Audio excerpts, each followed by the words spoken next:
through this solo now that I just played. I put this together to showcase a way of combining the minor pentatonic and arpeggios, and in that way outline the chord changes in a 12-bar blues in the key of A in this case. So the first phrase that I'm playing sounds like this: 1, 2, 3, 4, 1. So as you can hear, it starts after the 1, 1.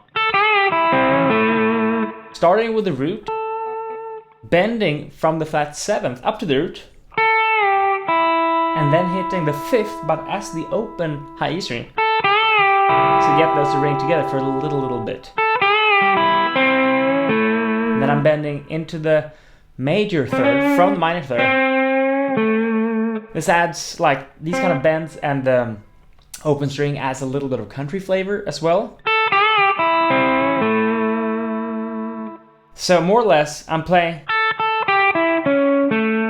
but that sounds a little bit boring. 1. But if I add a bend and that open string, it adds a little bit of grease to it, you know. The second lick sounds like this: 1, 2, 3, 4, 1. And that might sound and look like just a minor pentatonic phrase, but I'm bending up to the major third. So I could play the, if I would be up around this position. But that doesn't sound very fun, but sounds way more bluesy and authentic to me. The third phrase is the same as the first one with a small addition. So it's a, I'm just sliding down from that root to the flat 7th and back. 1. And I'm playing a very traditional. So this we probably all know.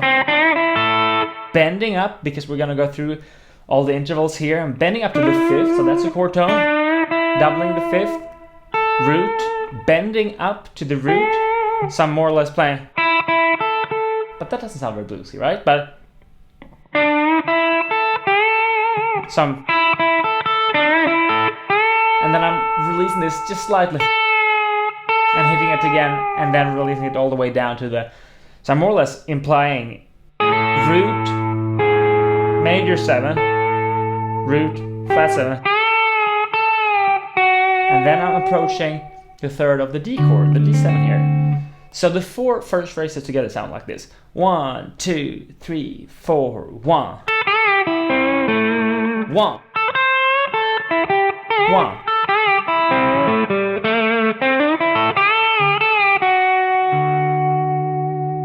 So after we land there on the major third, I'm gonna slide into that again. So then we're sliding into the major third, hitting the 5th. We're still on the D chord now. And then sliding into the root down to the 7th there. So we have the entire arpeggio here.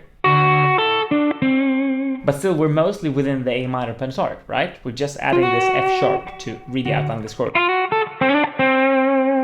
And on the performance, I'm being a little bit dragging kind of behind the beat. 1, 2, boom, ba, boom, boom, boom, ba, boom. So the second time over D, I'm playing still the same, 3rd, 5th, but then I'm releasing a bend down. So I'm doing a pre-bend, and then releasing that down to the root. And then bending from what would be the flat 7th over D, bending that up a half step to the major third of A, because we're just transitioning to that. And then I'm hitting the open E string, which would be the 5th, and then the root. So I'm playing, but it sounds more bluesy and more cool with letting those ring out together. And then,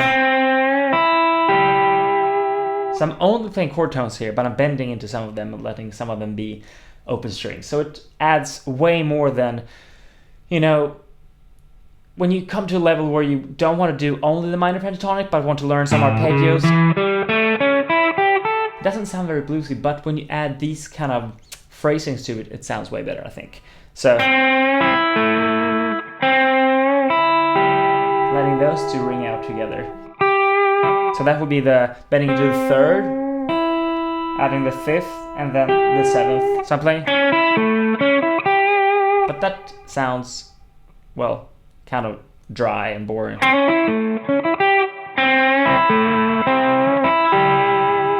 And then we're gonna approach from having these two over A, we're going to the E, and then I'm bending the same note here up a half step, so I get a G sharp, would be the major third of E, and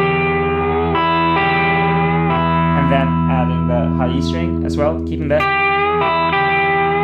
And then when we're going down to the 4 chord, the D7, I'm bending from the same note, but I'm doing an even longer bend. I'm doing a full step. So from A, I played that unbent. Over E, I do half step. Over D, I bend a full step. So that's kind of a cool transition, I think, as well. And over D, then I play. So I bend up to the 5th, hit the 5th again up here, and a small trill up to the flat 7th, back to the 5. 3rd to the 5 again. I'm going back and forth between the 7th and the 3rd and the 5 there a few times. Root.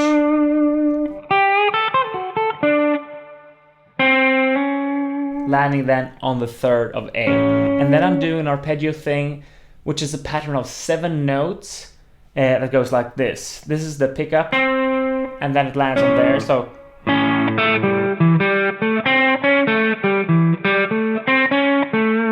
it's 1, 2, 3, 4, 5, 6, 7, 1, 2, 3. So I'm playing the major third, root, flat 7th, 5th, and then I'm going back to the flat 7th, the root, and then adding on my way back up to the major third, I'm adding the minor third as well. So it sounds slowly like this: 3, 4.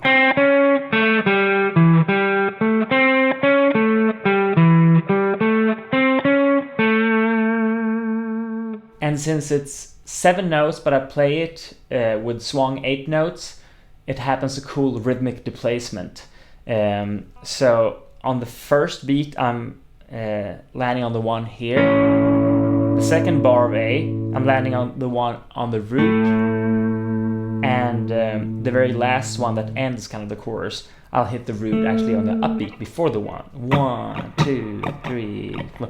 Bow down.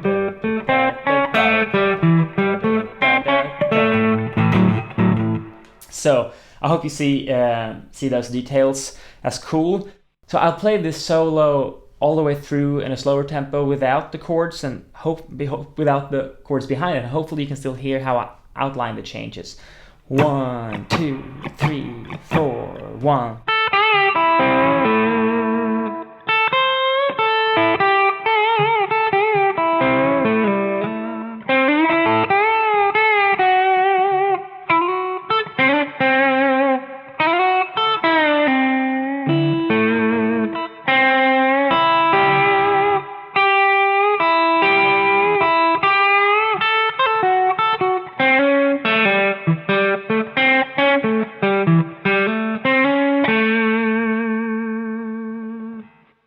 Hope you guys like those ideas, and I'll see you soon.